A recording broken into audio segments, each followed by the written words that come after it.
മതപരിവർത്തനത്തെ ബജ്രംഗളും BJPയും ഒക്കെ ഭയപ്പെടുന്നത് ന്യായമായ കാരണങ്ങൾ തന്നെയാണെന്ന് ചിന്തിക്കേണ്ട ചില സാഹചര്യങ്ങളുണ്ട്. അത് ക്രൈസ്തവർ ആത്മപരിശോധന ചെയ്യേണ്ട കാര്യമാണ്, കത്തോലിക്കർ ചിന്തിക്കേണ്ട കാര്യമാണ്. എന്തുകൊണ്ടാണ്? ഞാൻ 30 കൊല്ലത്തോളമായി സുവിശേഷം പ്രസംഗിക്കുന്ന ആളാണ്.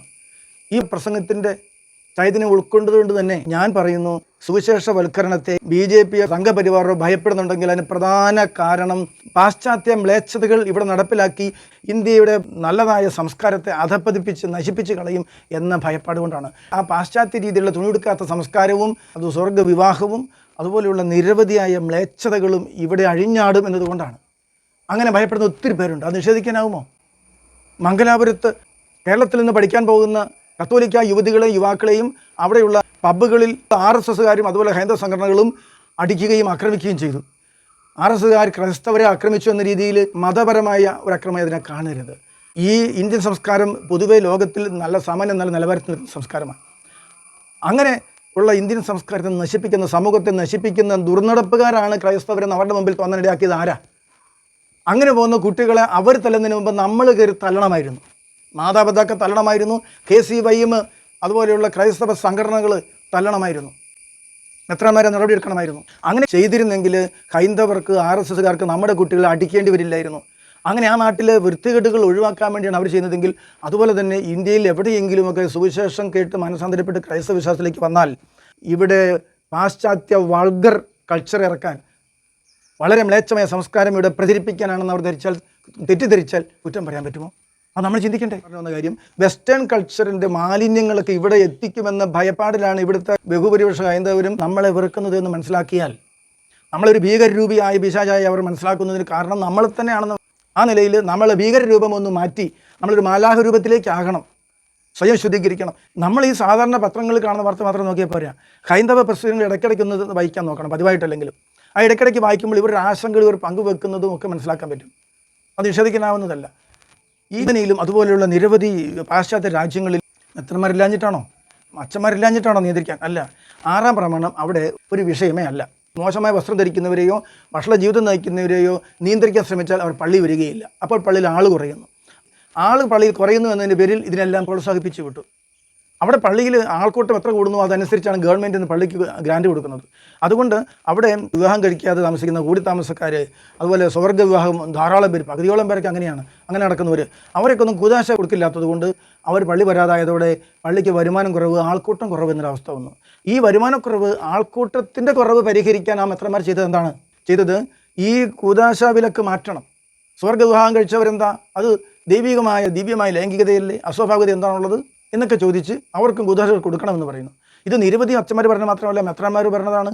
2015 നടന്ന കുടുംബ സിനഡിനിടയിൽ എത്രമാത്രം പ്രശ്നങ്ങളുണ്ടായി ഇത് സംബന്ധിച്ച് ജർമ്മൻ മെത്രാന്മാരുടെ നേതൃത്വത്തിലുള്ള നിരവധി മെത്രാന്മാർ പാർശ്വവൽക്കരിക്കപ്പെട്ടവർക്ക് നീതി എന്നൊരു ഓമന പേരിൽ ഇത് കൊണ്ടുവന്നു, ഇങ്ങനെ ആവശ്യം കൊണ്ടുവന്നു. അങ്ങനെ സ്വർഗ്ഗവിവാഹക്കാർക്കും കൂദാശ കൊടുക്കണം, വിവാഹം വേറെ പിരിഞ്ഞ് വേറെ വിവാഹം കഴിച്ചവർക്ക് കൂടി താമസക്കാർക്ക്, ഇങ്ങനെ എല്ലാവർക്കും കൂദാശകൾ കൊടുക്കണം, മനുഷ്യന് ദൈവത്തെ സ്വീകരിക്കാൻ അവകാശമുണ്ട് എന്ന് പറഞ്ഞ് അവർ പ്രശ്നം ഉണ്ടാക്കിയപ്പോൾ കത്തോലിക്ക സഭയിലെ ഭൂരിപക്ഷം മെത്രാന്മാരും സപ്പോർട്ട് ചെയ്യുന്നു. ആ കുടുംബ സിനഡിൽ വലിയ ആകുല പ്രശ്നങ്ങളായിരുന്നു. കത്തോലിക്ക സഭയിൽ ആദ്യഘട്ടം അവർക്ക് ഭൂരിപക്ഷം ലഭിച്ചു.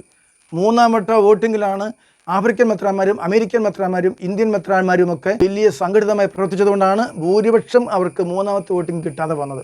അതുകൊണ്ടാണ് അത് നടപ്പിലാക്കാതെ പോയത്. അപ്പോൾ മനസ്സിലാക്കണം, അവിടെയുള്ള മെത്രാന്മാർ ആളുകൾ കയ്യിൽ നിന്ന് ചോർന്നു പോകുന്നെന്ന് വിചാരിച്ച് ഭയപ്പെടുന്നത് പോലെ ഇവിടെയുള്ള മെത്രാന്മാരും അത് ഭയപ്പെടുന്നു. അങ്ങനെ അത് ഭയപ്പെട്ടിട്ട് ആ പാശ്ചാത്യ മ്ലേച്ഛ സംസ്കാരം ഇവിടെ എത്തിക്കാൻ നോക്കും. ഇതുമായി ബന്ധപ്പെട്ട് തലശ്ശേരി രൂപതയിലെ യുവജനങ്ങളുടെ സമ്മേളനത്തിലാണ് പിതാവ് പറഞ്ഞത്, നേരിട്ട് 18 വയസ്സ് കഴിഞ്ഞാൽ പ്രേമിച്ചോളൂ, അതാരും കുറ്റമായിട്ട് കാണേണ്ടതില്ല എന്ന്.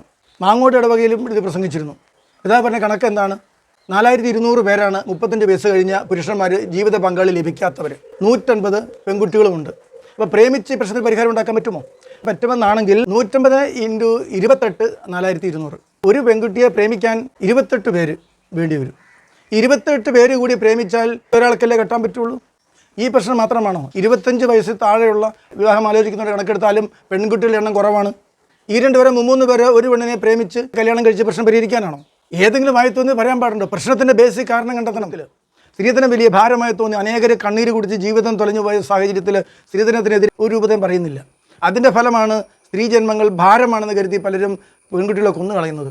അബോർഷൻ വർദ്ധിച്ചു, പെൺകുട്ടികളുടെ എണ്ണം കുറയുന്നുള്ള പ്രധാന പ്രശ്നം. സ്ത്രീധനം തടയാൻ, സ്ത്രീധനമില്ലാതെ വിവാഹം കഴിക്കാൻ നിരവധി പേരെ പ്രോത്സാഹിപ്പിക്കണം.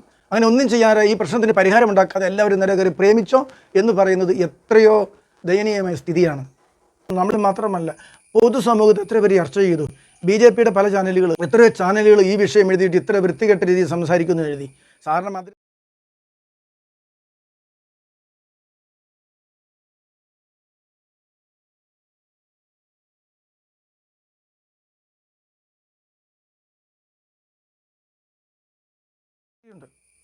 പാമ്പ്ളാനി ഇത് സംബന്ധിച്ച് കാറ്റഗിസം 12ാം ക്ലാസ്സിൽ പഠിക്കാൻ തലശ്ശേരി രൂപത്തിൽ ഇറക്കിയ പുസ്തകം സത്യം അറിയണമെന്ന പേരിൽ ഇറങ്ങിയ പുസ്തകത്തിൽ ടീനേജ് കുട്ടികളോട് പ്രേമിക്കണമെന്നാണ് പറഞ്ഞത്. പ്രേമിച്ച് നഷ്ടപ്പെട്ടാൽ നിങ്ങൾ പ്രേമിച്ചേ പറ്റൂ എന്നാണ് പറഞ്ഞിരിക്കുന്നത്.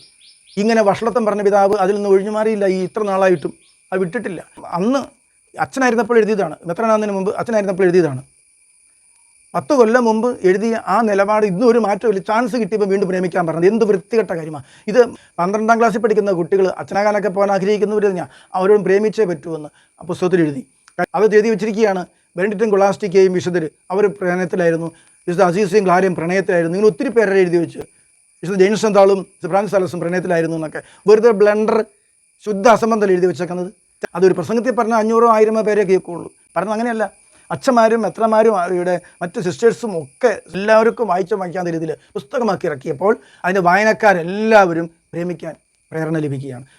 ആ അച്ഛന്മാരുടെയും കന്യാസ്ത്രീകളും എന്താ ഈ പുസ്തകത്തിലൂടെ പിതാവ് പറയുന്നത്? പ്രേമിക്കാൻ. ഈ അവസരം മുതലെടുത്തുകൊണ്ട് വഷളത്തം പകർത്താൻ ശ്രമിച്ചു എന്നുള്ളതാണ്. കാരണം പശ്ചാത്തലം പറഞ്ഞു വന്ന കാര്യം വെസ്റ്റേൺ കൾച്ചറിൻ്റെ മാലിന്യങ്ങളൊക്കെ ഇവിടെ എത്തിക്കുമെന്ന ഭയപ്പാടിലാണ് ഇവിടുത്തെ ഹൈന്ദവർ നമ്മളെ വെറുക്കുന്നത് എന്ന് മനസ്സിലാക്കിയാൽ, നമ്മളൊരു ഭീകരരൂപിയായ പിശാചായി അവർ മനസ്സിലാക്കുന്നതിന് കാരണം നമ്മൾ തന്നെ ആ നിലയിൽ നമ്മളെ ഭീകരരൂപം ഒന്ന് മാറ്റി സ്വയം ശുദ്ധീകരിക്കണം. അവിടുത്തെ മെത്രാന്മാർ അന്നൊന്ന് ശ്രദ്ധിച്ചില്ല, ഇവിടെ ഇന്നും ശ്രദ്ധിക്കുന്നില്ല. ഉള്ള മെത്രാന്മാരും എല്ലാവരും വഷളാക്കാൻ നോക്കുന്നു. ചീത്തകളായ വൃത്തികെട്ട മനഃപൂർവ്വം വൃത്തികേടുകൾ ചെയ്ത ക്രിമിനലുകളായ അച്ഛന്മാരെയൊക്കെ സഭയിൽ നിന്ന് പുറത്താക്കണം. അങ്ങനെയാണ് ശുദ്ധീകരിക്കണം. വ്യക്തി സ്വഭാവം മാറാൻ തീരുമാനിച്ചൊരു ധ്യാനം കൂടി മാനസാന്തരപ്പെട്ടാൽ വ്യക്തി ശുദ്ധീകരണമായി. പക്ഷേ സഭാ ശുദ്ധീകരണമോ ഒരു സംഘടന ശുദ്ധീകരണമോ അങ്ങനെയല്ല. അച്ഛന്മാർക്ക് ചേരാത്ത രീതി ജീവിക്കുന്ന രഹസ്യ ഭാര്യയും മക്കളും അതുപോലെയുള്ള വൃത്തികേടുകളും സ്ത്രീപീഡനവും ഒക്കെ ആയിട്ട് ജീവിക്കുന്ന അച്ഛന്മാർ നിരവധിയുണ്ട്. അവരെ പുറത്താക്കണം. അങ്ങനെ പുറത്താക്കി ഈ സമൂഹത്തെ ശുദ്ധീകരിക്കണം. ഈ ഏതെങ്കിലുമൊക്കെ സാധാരണക്കാർ വിവാഹം കഴിക്കാതെ രജിസ്റ്റർ വിവാഹം കഴിച്ച് താമസിക്കുക, കൂടി താമസം, 2 ഭാര്യമാർ, ഇങ്ങനെയൊക്കെ അറിഞ്ഞാൽ അവർക്ക് ഓട്ടോമാറ്റിക്കായിട്ട് ഉദാശ വിലക്കാണ്. ഉദാശ വിലക്ക് രേഖാമൽ എഴുതി കൊടുക്കുകയല്ല. കുമ്പസാരിക്കാൻ പോലും അവർക്ക് അവകാശമില്ല ആ വിലക്ക് മാറുന്നത് വരെ. എന്നാൽ വൃത്തികെട്ട രീതിയിൽ ജീവിച്ച് രഹസ്യ ഭാര്യമാരുമായി താമസിക്കുന്ന ചില അച്ഛന്മാർ രജിസ്റ്റർ വിവാഹം കഴിച്ചവരാണ്. അവർ ഭാര്യ മക്കളുള്ളവരാണ്. അത് എത്രമാർക്കൊക്കെ അറിയാം.